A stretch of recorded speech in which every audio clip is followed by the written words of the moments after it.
시청자 여러분, 그간 안녕하셨습니까? 의사 오용원입니다. 오늘은 제가 빈혈에 대해서 말씀드리겠습니다. 이 친구는요, 원래 얼굴이 빨개서 얼굴만 봐가지고는 빈혈이 있는지 없는지 알 수 없습니다. 빈혈에서 제일 먼저 해야 될 것은요, 원인 규명을 먼저 해야 됩니다. 왜냐하면 빈혈이라는 것은 병이 아니고 어떤 병 때문에 나온 그 현상에 불과합니다. 그리고 또 못 먹어서 빈혈이 온다는 것은 그럼 옛날 얘기가 됐습니다.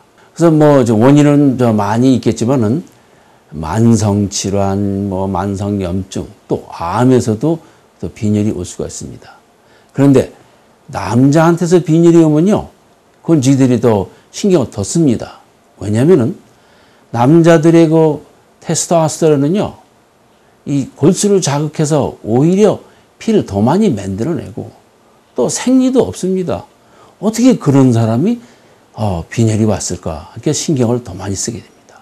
그런데 이 참 빈혈 원인을 찾다 보면요, 어떤 경우는 참 원인 규명을 할 수 없는 때도 있습니다.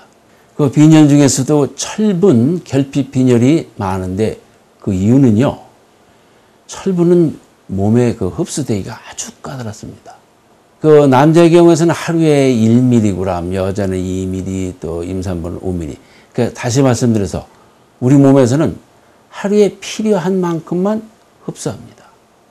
이것이 왜 그러냐면요, 철분이 과잉 축적되면은 우리 몸의 그 조직을 손상시켜요. 그리고 또 소금처럼 마음대로 배설도 못합니다. 그래서 하나님께서 이렇게 창조를 해 놓으셨습니다. 흡수를 까다롭게 해서 과잉 축적을 막아서 조직 손상이 안 오게 하셨습니다. 그래서 어떤 분이 하열이 있든가 또는 치질이 있어가지고 하루에 피를 10 내지 20cc를 갖다가 잃으면요, 제 아무리 철분을 갖다가 주고 흡수를 해도 이걸 당할 재주가 없습니다. 그래서 철분 결핍 빈혈에서는 제일 먼저 우리가 찾는 것이 출혈입니다. 그런데 여러분이 아시는 것처럼 피는 빨가니까 보기가 쉬워요. 그래서 나오는 것을 알 수 있는데, 만일의 경우 우리 장내에서 피가 나오면은, 많이 안 나고 조금만 나오면요, 변하고 섞이면은 이게 눈에 안 보이니까 알 수가 없어요. 그래서 철분 결핍 빈혈에서는 저희들이 장 내시경부터 먼저 합니다. 그런데요, 무슨 병이 있냐면은 철분이 있는 대로 흡수하는 데가 있어요. 먹는 대로 흡수하는 병. 그걸 갖다 히모크로마토시스라고 하는데, 이렇게 되면은 그 철분이 너무 과잉 축적이 되면 여기 보시면은 간이 이렇게 시꺼멓게 이게 손상이 됐어요. 이런 환자들은요, 정기적으로 피를 빼내야 됩니다. 그런데 이 피를 빼내가 가지고 참 그 생명이 위태로운 사람한테 쓰면은 좀 보람이라도 느끼는데, 이 병이 있는 피는 또 수혈할 수가 없다고 합니다. 그래서 저희들이 이분이 혹시 철분 결핍성 빈혈이 아닌가 이렇게 의심이 될 때는 피검사에서 그 페리틴이라는 것을 검사합니다. 페리틴이 뭐냐면요, 일종의 철분 저금 통장하고 같습니다. 그래서 한 100 정도 나오면 에휴, 잘 사네. 이렇게 되면 100이 나오면 철분 결핍 빈혈을 할 수는 없죠. 20 정도 나오면 3끼 간신히 먹고 살고 15 나오면 이건 철분 결핍이라고 저희들이 요 하나만 보고도 진단을 할 수가 있습니다. 그런데 어떤 경우는요, 200이 나와요. 그러면 어떻게 그 저금 통장에 이렇게 돈을 많이 있느냐? 혹시 융자 받지 않은 건가? 그러니까 간염 같은 경우는요, 200, 300 이렇게 올라갈 수도 있습니다. 그런데 어떤 분은 이 철분 저금 통장을 보니까 100 이상 충분히 있어요. 그런데도 빈혈이 왔어요. 근데 그때는 지들이 이제 뭐를 검사하냐면은 피 속에 지금 있는 그 철분이 얼마가 되는가. 다시 말씀드려서 지갑에 있는 돈, 지금 당장 쓸 수 있는 돈이 얼마가 되는가. 바로 이 철분이 골수로 전달되는 것입니다. 여기 보시면은 혈청 내에 철분이 낮은 거는 철분 부족으로서, 그러니까 빈 털터리가 돼서 낮을 수도 있지만은 이렇게 구두쇠처럼 있는데도 안 쓰는 소. 그래서 빈혈이 오는 수가 있는데 이런 경우는 뭐 만성염증, 이제 이때가 피 속에서 철분이 낮아지게 되겠습니다. 그러니까 우리 몸에요. 암이나 뭐 만성염증이 있으면 일종의 그 비상사태가 되겠습니다. 이렇게 비상사태가 있을 때는 위험한 그 폐기물을 갖다가 운송할 필요가 없는 것처럼 몸에도 비상사태가 오면요. 이 철분이 좀 몸에 해로우니까 이것이 피 속에서 좀 떨어져야 됩니다. 그래서 어떻게 하냐면은 간 보고, 야, 그거 너 철분 흡수를 막으라오. 그러면은 간에서 햅실이라는 그 호르몬이 나와가지고 장에서 철분 흡수를 방해합니다. 그리고 철분 그 저장 창고, 이게 매크로파지한테는 뭐냐면 그거 내버리지 말라오. 이렇게 되니까 피 속에 철분이 적어지게 됩니다. 그래서 이렇게 암이나 또는 만성염증이 있을 때는 빈혈이 오게 됩니다. 빈혈의 또 원인으로서는요, 이 골수, 이게 뼛속에 있는 골수에서 모든 혈관을 만들어지는데 이게 하루에 만들어지는 게 빌리온이 넘는다고 합니다. 그러니까 공장의 가동 상태가 좋지 않아서, 골수의 상태가 좋지 않아서 이것이 빈혈이 올 수가 있습니다. 이 골수 상태를 보기 위해서 물론 골수를 뭐 반으로 찔러서 뺄 수도 있지만 그건 뭐 아프고 또 복잡하니까 그것보다는요, 피를 빼서 간접적으로 볼 수가 있습니다.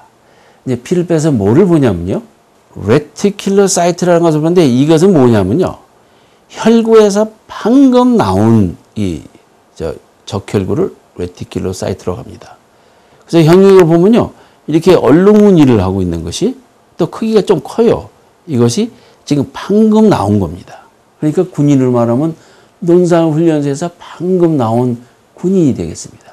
그런데 우리 몸에서는요, 적혈구의 1%가 하루에 깨지고 또 만들어지고 다시 말해서 교체가 됩니다. 그러니까 논산훈련에서 나오는 신병하고 제대하는 그 군인하고가 되겠습니다. 만일의 경우에 이 레티큘로사이트, 그러니까 신출내기가 3, 4%가 된다면, 이야, 이거는 지금 이 공장에서 뭐 열심히 만들어내고 있구나를 알 수가 있습니다. 그리고 또 뭐를 할 수 있냐면요, 혈구의 크기를 잽니다. 물론 뭐 컴퓨터가 하죠. 여기 보시면 그 이제 시꺼먼 거, 한 90% 시커먼 게 이게 임파구입니다. 그 임파구하고 이 적혈구는 크기가 비슷합니다.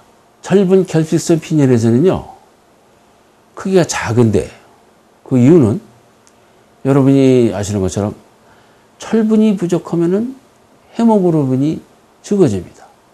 그러니까 헤모글로빈이 적게 적혈구 속으로 들어갔으니까 크기가 작아지게 되겠죠. 그게 마치도 만두 속이 부족할 때 만두를 만들어 놓으면 아무래도 만두 사이즈가 적어지게 됩니다. 또 뭐 철분 결핍이 너무 심하면요, 요즘은 참 볼 수가 없죠. 뭐 인도나 벵글라데시 가면은 뭐 볼 수가 있다고 합니다. 이게 되면요, 이 손톱이 들뜨고 혀가 아래요. 그래서 얼음을 좋아하고 어떤 사람은 또 흙이 먹고 싶다고 그래요. 반면에 비타민 B6나 B12가 부족하면요, 혈구 크기가 커집니다. 이 비타민이 부족하면은 혈구 생산 과정에서 이것을 갖다가 진출을 못 합니다. 예를 들면요, 졸업을 못하고 그 중퇴하게 됩니다. 그런데 마치도 곶감처럼요, 혈구는 잘 익어가면은 크기가 작아지는데 이것이 서울 되면은 크기가 커져요. 여기 보시면은 아직도 이게 감이 아직 곶감이 안 됐죠. 이거 이제 곶감이 되면은 말라서 크기가 작아지게 됩니다. 백혈구를 보면요, 이 백혈구는 벌써 제대를 했어야 되는데 제대를 못하고 있으니까 소위 나이 먹은 백혈구가 되겠습니다. 그럼 이제 이렇게 보면 계급증이 많아요, 이렇게. 그런데 피검사해 보면요, 오 마이 갓, 그러니까 적혈구도 좋고 백혈구도 좋고 혈소판도 좋고, 이거는 그 골수의 전원 파업한 겁니다. 이게 문제가 크죠.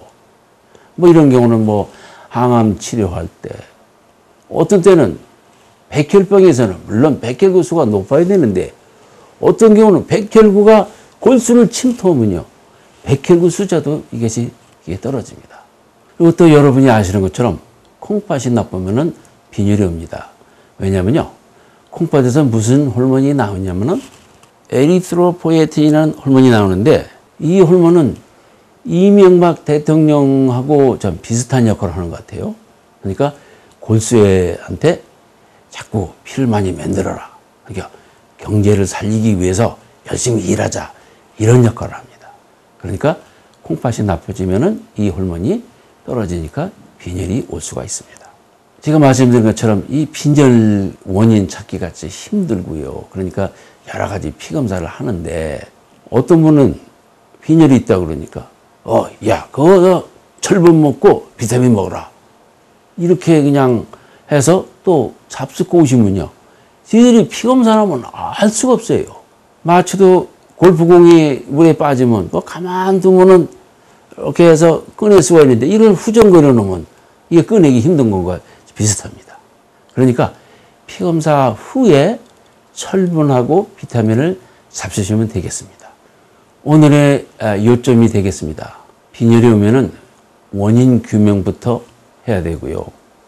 두 번째로 피검사를 한 후에 철분 또는 비타민을 잡수시고, 빈혈은 한 가지 원인보다는 여러 가지가 복합된 경우가 많습니다. 그러니까 너 때문이야, 이런 경우는 그렇게 많지 않습니다. 시청해 주셔서 감사합니다.